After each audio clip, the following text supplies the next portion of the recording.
Hello दोस्तों, स्वागत है आप सभी का आपके अपने यूट्यूब चैनल एजुकेटेड भारत में। दोस्तों आज हम इम्पॉर्टेंट जी के क्वेश्चंस का पार्ट 2 देखने वाले हैं। इससे पहले हम पार्ट 1 देख चुके हैं। अगर आपने अभी तक नहीं देखा है तो मैंने एक प्लेलिस्ट क्रिएट कर दी है इम्पॉर्टेंट जी के नाम से, वहां जाकर आप ज़रूर देख लीजिए। देखिए ये क्वेश्चंस इतने इंपॉर्टेंट इसीलिए हैं क्योंकि ये प्रीवियस ईयर पेपर पर आधारित हैं, इसलिए प्लीज़ वीडियो का एंड तक ज़रूर देखिए। वीडियो पसंद आए तो लाइक एंड शेयर ज़रूर कीजिए। अगर अभी तक आपने चैनल को सब्सक्राइब नहीं किया है तो प्लीज़ चैनल को सब्सक्राइब करके बेल आइकन ज़रूर प्रेस कर दीजिए ताकि आने वाले जितने भी वीडियोस हैं उन सभी का नोटिफिकेशन आपको सबसे पहले मिल सके। इस वीडियो का पीडीएफ आपको हमारे टेलीग्राम चैनल पर मिल जाएगा, लिंक डिस्क्रिप्शन में दिया हुआ है, वहां से टेलीग्राम चैनल को ज़रूर ज्वाइन कर लीजिए। चलिए स्टार्ट करते हैं। फर्स्ट क्वेश्चन है कैथोड किरणों में क्या होता है। कैथोड किरणों में क्या होता है, तो यहाँ पर इसका करेक्ट आंसर हो जाएगा बी, द्रव्यमान तथा आवेश दोनों प्रेजेंट होता है। जो कैथोड रेज होती हैं उनमें द्रव्यमान और आवेश दोनों ही होता है। अब एक क्वेश्चन ये भी बनता है कि जो कैथोड किरणें हैं इसकी खोज किसने की है, तो जे थॉमसन के द्वारा। ठीक है, किसके द्वारा? जे थॉमसन के द्वारा कैथोड किरणों की खोज की गई है। और इसकी कुछ प्रॉपर्टीज भी होती है इन रेस की। क्या प्रॉपर्टीज है? देखिए, एक तो ये कि ये सीधी रेखा में गमन करती है। अब इसमें आवेश भी पाया जाता है, तो ये कौन सा आवेश है? तो ये ऋण आवेशित होती है। ये भी एग्जाम में पूछा जाता है, इसलिए आपको ये याद रखना है। नेक्स्ट, जिस तत्व के परमाणु में 2 प्रोटॉन 2 न्यूट्रॉन और 2 इलेक्ट्रॉन हो उस तत्व की द्रव्यमान संख्या या मास नंबर कितनी होती है। मोस्ट इंपॉर्टेंट, केमिस्ट्री में बहुत क्वेश्चन पूछा जाता है ये कि मास नंबर कितना होगा अगर 2 प्रोटॉन 2 न्यूट्रॉन और 2 इलेक्ट्रॉन हो। तो यहाँ पर देखिए मास नंबर निकालने का जो फॉर्मूला है या अगर आपको पता हो तो ये होता है प्रोटॉन प्लस न्यूट्रॉन। तो प्रोटॉन की संख्या कितनी है 2 प्लस न्यूट्रॉन की संख्या कितनी है 2, तो इजिकल टू कितना हो जाएगा 4। तो यहाँ पे करेक्ट आंसर होगा P4। ठीक है, आपको मास नंबर कैसे निकालते हैं बस ऐसा याद रखना है। एग्जाम में अगर पूछ लिया जाता है तो कोई दिक्कत नहीं होगी, आप फट से निकाल सकते हैं। निम्नलिखित में से किसमें न्यूट्रॉन अनुपस्थित होता है? ये भी बहुत ज़्यादा पूछे जाने वाला क्वेश्चन है, कई सारे एग्जाम में रिपीट हुआ है। यहाँ पर करेक्ट आंसर हो जाएगा बी, हाइड्रोजन। ठीक है, निम्नलिखित में से किसमें न्यूट्रॉन अनुपस्थित होता है? तो हाइड्रोजन में न्यूट्रॉन अनुपस्थित होता है। ठीक है, आपको याद रखना है क्योंकि ये क्वेश्चन पूछा गया। और न्यूट्रॉन, देखिए यहाँ पे एक चीज़ और पूछा जा सकता है कि न्यूट्रॉन की खोज कब और किसने की, तो 1932 में जेम्स चैडविक के द्वारा। ठीक है, आपको याद रखना है किसके द्वारा? जेम्स चैडविक के द्वारा खोज की गई है। किसकी? न्यूट्रॉन की खोज की गई है। और ये कैसा होता है? ये उदासीन कण होता है जो हाइड्रोजन में तो अनुपस्थित होता है। निम्नलिखित में कौन सा एक आवेश रहित कण है? देखिए यही पूछ लिया गया कि कौन सा एक आवेश रहित कण है, तो यहाँ पर करेक्ट आंसर क्या हो जाएगा इसका? D, neutron. न्यूट्रॉन कैसा है? आवेश रहित कण है। क्यों है ये आवेश रहित? देखिए क्योंकि इसमें प्लस माइनस कोई भी चार्ज प्रेजेंट नहीं है। ये कैसा है? उदासीन है, न्यूट्रल है। ठीक है, नेचर में कैसा है? न्यूट्रल है। तो आपको याद रखना है, अगर आपसे पूछ लिया जाए कौन सा आवेश रहित है तो वो है न्यूट्रॉन। कौन सी धातु हथेली पर रखने पर पिघल जाती है? मोस्ट इंपॉर्टेंट क्वेश्चन है। करेक्ट आंसर हो जाएगा सी, गैलियम। देखिए जो गैलियम धातु है, ठीक है, जो गैलियम मेटल होता है, ये जो है ये केमिकल एलिमेंट तो है और ये कहीं भी शुद्ध रूप में नहीं पाया जाता है। मतलब शुद्ध रूप में ये प्रकृति में नहीं मिलता है हमको। ये कंपाउंड के रूप में बॉक्साइड या जो जस्ता होता है उसके जो खनिज होते हैं उनमें अल्प मात्रा में पाया जाता है। ठीक है, अब इसका देखिए मेल्टिंग पॉइंट कितना है इसका मेल्टिंग पॉइंट होता है 29.76। ठीक है, ये इसका मेल्टिंग पॉइंट है। और आपको पता है कि जो ह्यूमन बॉडी टेम्परेचर होता है वही 37 डिग्री सेल्सियस होता है। मतलब कि अगर हम इसकी बात करें तो ये साधारण ताप पर कैसा हो जाता है? पिघल जाती है। मतलब अगर इसे हम हथेली पर रख लें तो ये क्या हो जाएगी? पिघल जाएगी, क्योंकि इसका मेल्टिंग पॉइंट ही 29.76 होता है। विद्युत तापीय उपकरण के लिए तापीय घटक हीटिंग एलिमेंट बनाने के लिए जिस मिश्र धातु का प्रयोग किया जाता है वह कौन सी है? तो यहाँ पर करेक्ट आंसर इसका हो जाएगा सी, नाइक्रोम। ठीक है, विद्युत तापीय उपकरण के लिए जितने भी हीटिंग एलिमेंट बनाने होते हैं उन सभी के लिए जो अलॉय यूज होता है वो होता है नाइक्रोम। ठीक है, नाइक्रोम देखिए क्या है? नाइक्रोम जो है वो मिश्र धातु है किसकी? निकिल और क्रोमियम की। ठीक है, ये कई बार पूछा जाता है कि किसकी मिश्र धातु है ये, तो निकिल और क्रोमियम की, इसलिए इसका नाम नाइक्रोम भी है। ऐसे भी याद कर सकते हैं हम। इसका मेन यूज किसके लिए किया जाता है? तो रेजिस्टेंस या प्रतिरोधक बनाने के लिए इसका यूज किया जाता है। देखिए अगर 80% निकिल और 20% क्रोमियम मिलाकर जो तार तैयार किया जाता है वही नाइक्रोम तार कहलाते हैं। ठीक है, और इनका यूज किसमें किया जाता है? विद्युत तापीय उपकरण के तापीय घटक या हीटिंग एलिमेंट बनाने के लिए किया जाता है। ध्वनि ऊर्जा को विद्युत ऊर्जा में परिवर्तित किया जाता है, तो किसके द्वारा परिवर्तित किया जाता है? तो इजी क्वेश्चन है, करेक्ट आंसर हो जाएगा ए, माइक्रोफोन के द्वारा। ठीक है, माइक्रोफोन का यूज तो सभी करते हैं, जिसमें ध्वनि ऊर्जा को विद्युत ऊर्जा में परिवर्तित किया जाता है। एक्सरे की खोज किसने की थी? बहुत पूछा जाने वाला क्वेश्चन है ये, एक्सरे की खोज किसने की थी? तो करेक्ट आंसर यहाँ पर इसका क्या हो जाएगा दोस्तों? करेक्ट आंसर है बी, रॉयटन्सन के द्वारा एक्सरे की खोज की गई है। ठीक है, कब की गई? 1895 में। ठीक है, देखिए एक्सरे क्या है? एक इलेक्ट्रोमैग्नेटिक रेज है। ठीक है, बहुत पूछा जाता है एक्सरे इलेक्ट्रोमैग्नेटिक रेज है, कई बार इसकी वेवलेंथ भी पूछ ली जाती है। तो 10 से लेकर 0.01 nm यानी कि नैनोमीटर इसकी क्या होती है? वेवलेंथ होती है, तरंग दैर्घ्य होती है। और ये यूज किस लिए किया जाता है? तो ये मेडिकल में डायग्नोसिस के लिए सबसे ज्यादा यूज किया जाता है। तो 1895 में इसकी खोज हुई है। नेक्स्ट, खतरे के सिग्नल लाल रंग के होते हैं जबकि आंखें पीले रंग के प्रति अधिक संवेदनशील होती है, क्योंकि? तो करेक्ट आंसर यहाँ पर हो जाएगा इसका सी, लाल प्रकाश का तरंग दैर्घ्य पीले प्रकाश से अधिक होता है। ठीक है, यही रीजन होता है कि जितने भी जो खतरे के सिग्नल होते हैं वो कैसे लाल रंग के होते हैं, क्योंकि लाल रंग का जो तरंग दैर्घ्य है या वेवलेंथ है वो कैसी होती है? बहुत ज़्यादा होती है। तो लाल रंग का जो सिग्नल है वो अन्य कलर की तुलना में कम तीव्रता खोए बिना लंबी दूरी तय कर सकता है। यही रीजन है कि जो खतरे के जितने भी संकेत होते हैं वो सभी किस रंग के होते हैं? रेड कलर से बनाए जाते हैं। पीतल निम्न में से किसका मिश्रण है? तो यहाँ पर करेक्ट आंसर का क्या हो जाएगा? तो करेक्ट आंसर है ए, तांबा और जस्ता। ठीक है, पीतल किसका मिश्रण है, किससे मिलकर बना होता है? तो देखिए इसको याद करने का एक तरीका भी होता है कि इसको पिताजी से भी याद करते हैं। अगर आप पिताजी याद कर लेते हो तो पी से तो पीतल है, ता से है तांबा और जा से है जस्ता। तो पीतल, तांबा, जस्ता। तो पीतल किससे बना है? तांबा और जस्ता से मिलकर बना हुआ मिश्रण है। निम्नलिखित में से कौन केवल कार्बन से बना हुआ है? यहाँ पर करेक्ट आंसर क्या हो जाएगा इसका? तो करेक्ट आंसर है सी, ग्राफीन। ठीक है, ग्राफीन या जो ग्राफीन होता है यही किससे बना हुआ है? केवल कार्बन से बना हुआ है। मतलब ये एक अणु की मोटाई वाला, एक मॉलिक्यूल की मोटाई वाले सामान्य जो कार्बन होता है उसकी पतली परत होती है, क्या? ग्राफीन। ठीक है, और इसकी ग्राफीन की खोज कब हुई है? तो 2004 में ग्राफीन की खोज की गई है। तो ये क्वेश्चन भी बहुत पूछा गया है, आपको याद रखना है। निम्नलिखित तत्वों के समूह में से कौन सा एक पृथ्वी पर जीवन की उत्पत्ति के लिए मूलतः उत्तरदायी था?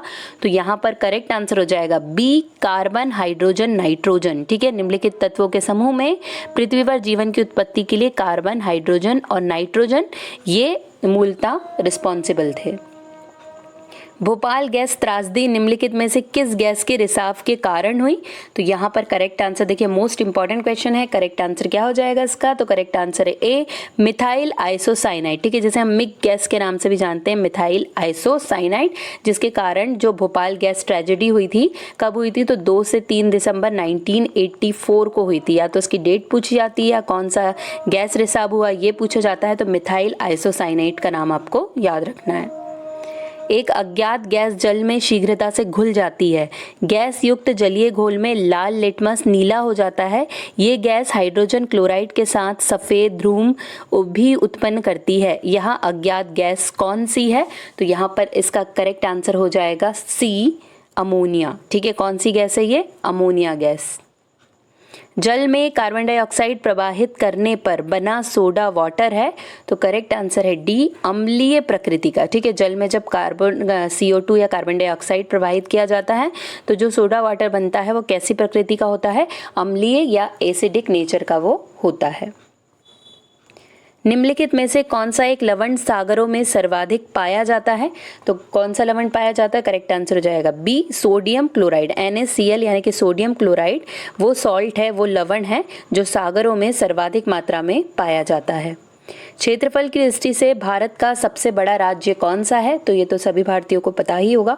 करेक्ट आंसर यहाँ पर हो जाएगा डी, राजस्थान। ठीक है, क्षेत्रफल की दृष्टि से देखें, एरिया वाइज देखें तो जो राजस्थान है वो भारत का सबसे बड़ा राज्य है। कर्क रेखा निम्न में से किस राज्य से गुजरती है? तो देखिए यहाँ पे उड़ीसा, झारखंड, उत्तर प्रदेश, आंध्र प्रदेश दिया हुआ है। यहाँ पर करेक्ट आंसर हो जाएगा बी, झारखंड। ठीक है, कर्क रेखा जो है झारखंड से होकर गुजरती है। देखिए वैसे अगर सिंपली हम देखें तो 8 राज्यों से होकर, भारत के 8 राज्यों से होकर कर्क रेखा गुजरती है।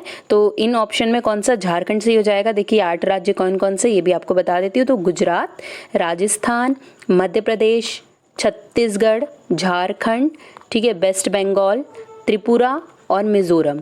ठीक है, ये 8 राज्य हैं जहां से होते हुए कर्क रेखा गुजरती है। तो इसमें झारखंड आ रहा है और ऑप्शन में भी झारखंड है, तो करेक्ट आंसर हो जाएगा बी, झारखंड।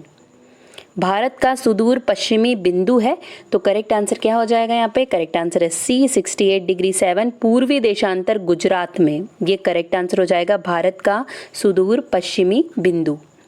निम्नलिखित में से कौन सा राज्य पूर्वोत्तर की 7 बहनों या 7 सिस्टर का सदस्य है? इनमें से कौन सा राज्य है जो 7 सिस्टर्स का सदस्य है? तो यहाँ पर करेक्ट आंसर हो जाएगा बी, त्रिपुरा। ठीक है, त्रिपुरा जो है, देखिए जो हमारा नॉर्थ ईस्ट वाला एरिया है, जो नॉर्थ ईस्ट के स्टेट हैं, वो 7 सिस्टर्स के नाम से जाने जाते हैं। तो कौन कौन से इसमें शामिल हैं? तो देखिए अरुणाचल प्रदेश, ठीक है, साथ में असम, फिर मणिपुर, मेघालय, मिजोरम, नागालैंड और त्रिपुरा। ये 7 जो राज्य हैं, ये 7 सिस्टर्स के नाम से जाने जाते हैं। नॉर्थ ईस्ट के 7 राज्य जो 7 सिस्टर के नाम से जाने जाते हैं। तो देखिए इन 7 राज्यों में त्रिपुरा दिया हुआ है, हमारे ऑप्शन में भी त्रिपुरा है, तो करेक्ट आंसर हो जाएगा त्रिपुरा। निम्नलिखित में से किस राज्य की सीमा म्यांमार से स्पर्श नहीं करती? तो करेक्ट आंसर यहाँ पर हो जाएगा इसका ए, असम। ठीक है, तो यहाँ पर इसका करेक्ट आंसर हो जाएगा, देखिए ऑप्शन में थोड़ा सा गड़बड़ हो गया है। ठीक है, ऑप्शन में थोड़ा सा गड़बड़ है कि यहाँ पर तमिलनाडु भी दे दिया गया है। ठीक है, यहाँ पर तमिलनाडु की जगह मणिपुर कर लीजिए। ठीक है, मणिपुर। तो देखिए असम से भी नहीं मिलती है। अगर आपको म्यांमार से जो सीमाएं स्पर्श होती हैं वो याद करना है तो आप याद करिए अरुणा मामी। ठीक है, आपको याद क्या करना है? अरुणा मामी। तो इससे आपको याद हो जाएगा, अरु से हो जाएगा अरुणाचल प्रदेश, ना से हो जाएगा नागालैंड। ठीक है, फिर उसके बाद मा से आपको हो जाएगा यहाँ पर मणिपुर और मी से हो जाएगा मिजोरम। ठीक है, आपको इतना याद रखना है क्योंकि ये बहुत पूछा जाता है। तो यहाँ पर असम करेक्ट हो जाएगा और तमिलनाडु की जगह आप यहाँ पे क्या कर लीजिए? मणिपुर कर दीजिए। तो ये 4 जो राज्य हैं वो म्यांमार से स्पर्श करते हैं और बाकी जितने हैं वो नहीं करते हैं। संघ राज्य क्षेत्र पुदुचेरी की सीमा किस राज्य के साथ स्पर्श नहीं करती? ठीक है, यहाँ पे भी थोड़ा सा गड़बड़ हो गया है कि यहाँ पे मणिपुर आ गया है, जबकि यहाँ पे ऑप्शन में तमिलनाडु होना चाहिए। ठीक है, यहाँ पे तमिलनाडु कर लीजिए। संघ राज्य क्षेत्र पुदुचेरी की सीमा किस राज्य से स्पर्श नहीं करती? तो ए ऑप्शन सही हो जाएगा, कर्नाटक। कर्नाटक से स्पर्श नहीं करती, जबकि तमिलनाडु, आंध्र प्रदेश और केरल। देखिए जो पुदुचेरी है उसके जो 4 जिले हैं, वो ये जो 4 जिले हैं ये अलग अलग स्टेट में है, मतलब एक ही जगह नहीं है, अलग अलग स्टेट में है। अब कौन से 4 जिले हैं? देखिए सबसे पहले तो पुदुचेरी जो सबसे बड़ा जिला है, साथ में कराईकल, ये दोनों ही कहाँ हैं? तो ये दोनों ही तमिलनाडु में स्थित है। फिर उसके बाद माहे नाम का जो जिला है ये केरल में स्थित है और जो यनम नाम का जिला है वो आंध्र प्रदेश में स्थित है। तो मतलब ये 3 स्टेट में फैला हुआ है पुदुचेरी।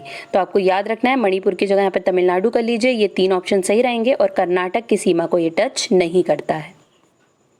भारत का क्षेत्रफल पाकिस्तान से लगभग कितना गुना अधिक है? तो सही आंसर हो जाएगा बी, 4 गुना। ठीक है, भारत का जो क्षेत्रफल है वो पाकिस्तान से लगभग 4 गुना अधिक है। भारत का सुदूरस्थ दक्षिणी बिंदु है, तो करेक्ट आंसर यहाँ पर हो जाएगा इसका इंदिरा पॉइंट। ठीक है, क्या करेक्ट आंसर हो जाएगा? देखिए सी डी में गड़बड़ हो गया, यहाँ पे इंदिरा पॉइंट जो है वो सुदूरतम दक्षिणी बिंदु है। और उत्तरी बिंदु अगर पूछा जाए तो क्या हो जाएगा? इंदिरा कोल। ठीक है, इंदिरा कोल आपको याद रखना है और साथ में क्या याद रखना है? इंदिरा पॉइंट। ठीक है, अगर नॉर्थन पूछा जाए तो इंदिरा कोल और साउथन पूछा जाए तो इंदिरा पॉइंट। किस देश के साथ भारत की सबसे लंबी अंतर्राष्ट्रीय सीमा स्पर्श करती है? बहुत पूछा जाता है, तो करेक्ट आंसर हो जाएगा डी, बांग्लादेश के साथ। ठीक है, भारत की सबसे लंबी अंतर्राष्ट्रीय सीमा किस देश के साथ लगती है? तो बांग्लादेश के साथ लगती है। सिंधु घाटी सभ्यता का कौन सा स्थान भारत में स्थित है? तो करेक्ट आंसर यहाँ पर क्या हो जाएगा? करेक्ट आंसर है सी, लोथल। ठीक है, अब आप मुझे कमेंट करके बताइए कि लोथल भारत के किस राज्य में स्थित है।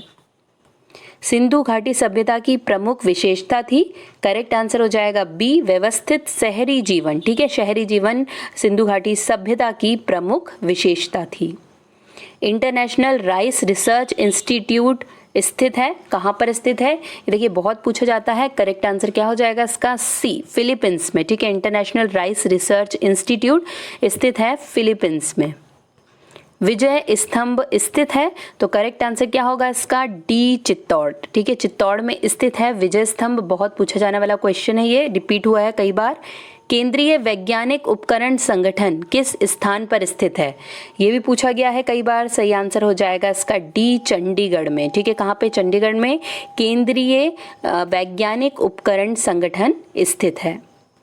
नेशनल इंस्टीट्यूट ऑफ वायरोलॉजी, ठीक है, नेशनल इंस्टीट्यूट ऑफ वायरोलॉजी कहाँ पर स्थित है?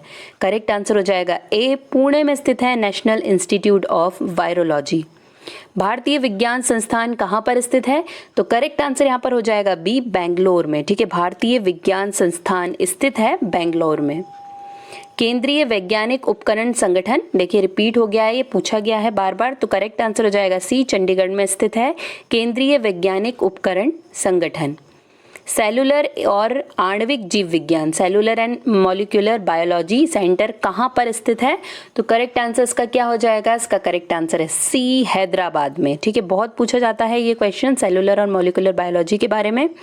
भारत का सबसे लंबा बांध है, तो करेक्ट आंसर होगा डी, हीराकुंडा बांध। ठीक है, हीराकुंडा बांध भारत का सबसे लंबा बांध है। कौन सी नदी पर है? महानदी पर। ठीक है, कई बार एग्जाम में ये क्वेश्चन पूछा जाता है। दुनिया का सबसे छोटा देश है, तो करेक्ट आंसर यहाँ पर हो जाएगा ए, वेटिकन सिटी। ठीक है, वेटिकन सिटी दुनिया का सबसे छोटा देश है। भारत का सबसे बड़ा और पुराना संग्रहालय राज्य केंद्र शासित प्रदेश में स्थित है, तो भारत का सबसे बड़ा और पुराना संग्रहालय कहाँ पर स्थित है? तो करेक्ट आंसर हो जाएगा बी, पश्चिम बंगाल में। ठीक है, याद रखना है क्योंकि कई बार ये क्वेश्चन एग्जाम में रिपीट हुआ है। Laxmibai national college of physical education स्थित है, कहाँ पर स्थित है ये? तो इसका करेक्ट आंसर होगा डी, ग्वालियर में। ठीक है, Laxmibai national college of physical education Gwalior Madhya Pradesh में स्थित है। रेलवे स्टाफ कॉलेज कहाँ स्थित है? तो करेक्ट आंसर होगा बी, बड़ोदरा में रेलवे स्टाफ कॉलेज स्थित है। राष्ट्रीय अभिलेखागार स्थित है, कहाँ पर स्थित है राष्ट्रीय अभिलेखागार? तो इसका करेक्ट आंसर होगा ए, नई दिल्ली। ठीक है, देखिए इस तरह के क्वेश्चन कई पूछे जाते हैं कि क्या कहाँ पर स्थित है, बहुत ज़्यादा पूछा जा रहा है इस तरह के क्वेश्चन, इसलिए सारे मैंने यहाँ पे शामिल कर दिए हैं। बुलंद दरवाजा स्थित है, बुलंद दरवाजा कहाँ स्थित है? तो करेक्ट आंसर हो जाएगा डी, फतेहपुर सीकरी में स्थित है बुलंद दरवाजा। किस स्थान को भारत का कैथेड्रल शहर कहा जाता है? तो इसका सही आंसर हो जाएगा डी, भुवनेश्वर को भारत का कैथेड्रल शहर कहा जाता है। निम्नलिखित में से किस शहर को भारत के इलेक्ट्रॉनिक शहर के रूप में जाना जाता है? ये तो मोस्ट इंपॉर्टेंट है और सभी को पता भी होगा। करेक्ट आंसर है सी, बेंगलोर को भारत के इलेक्ट्रॉनिक शहर के रूप में जाना जाता है।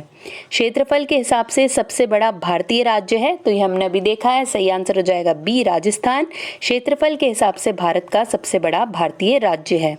केंद्रीय सड़क अनुसंधान संस्थान कहाँ स्थित है?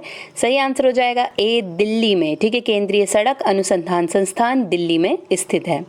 विश्व प्रसिद्ध अजंता की गुफा किस राज्य में स्थित है? जो अजंता की गुफाएं हैं किस राज्य में स्थित है? तो करेक्ट आंसर होगा सी, महाराष्ट्र में। ठीक है, अजंता की जो गुफाएं हैं वो औरंगाबाद महाराष्ट्र में स्थित है। विक्रम साराभाई अंतरिक्ष केंद्र जो बहुत ज़्यादा पूछा जाता है, कहाँ पर स्थित है ये? सही आंसर इसका हो जाएगा डी, तिरुवनंतपुरम में स्थित है विक्रम साराभाई अंतरिक्ष केंद्र।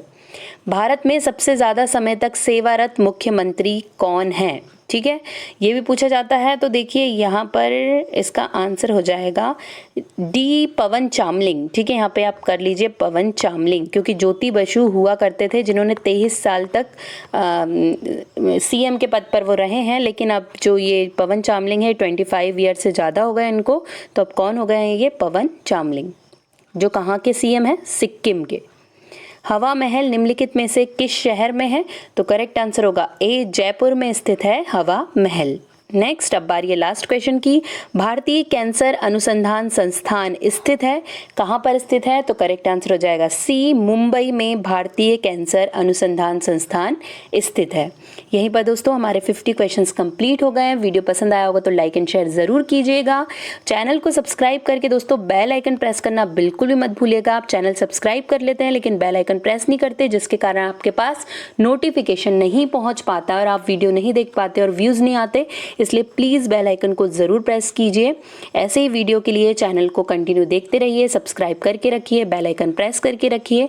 पीडीएफ चाहिए तो टेलीग्राम चैनल पर मिल जाएगा। आज के लिए बस इतना ही। अब आपसे मुलाकात होगी एक नए वीडियो के साथ। तब तक के लिए पढ़ते रहिए, आगे बढ़ते रहिए। जय हिंद, जय भारत।